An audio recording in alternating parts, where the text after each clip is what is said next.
Questo libro è un misto fra il genere horror e il giallo, due categorie che a me piacciono un sacco. La trama è molto avvincente perché suscita nel lettore continue emozioni. La storia parte da una ragazza di 13 anni, Simona, che va a passare l'estate dalla nonna, però scopre che l'anziana ha una malattia alla gamba e deve immediatamente correre in ospedale. La nonna affida alla ragazza la casa. Appena la nonna se ne va, di notte, nella casa si sentono passi pesanti e sospiri nel corridoio.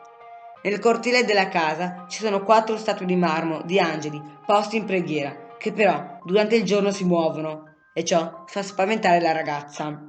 Però, con due suoi amici, Billy e Aladdin, scopriranno insieme chi era a spostare le statue. Ma c'era ancora una domanda che girava nella testa della ragazza. Anzi, due. Chi era che durante la notte camminava nel corridoio? E chi erano quei quattro angeli? Risolveranno il mistero? Vi dico, certamente, leggete il libro e lo scoprirete.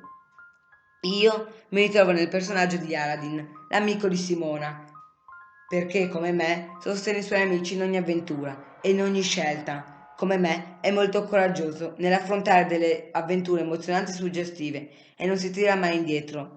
L'amicizia per me è molto importante e come Aladdin io non abbandono mai i miei amici. Questo libro trascina il lettore nell'identificarsi nei ragazzi e nel vivere ogni singolo momento del racconto.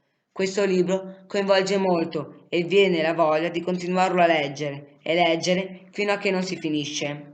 Questo libro lo consiglio fortemente a chi piace il mistero, le avventure intriganti e a persone super super coraggiose. Chi legge vola, chi non legge resta fermo.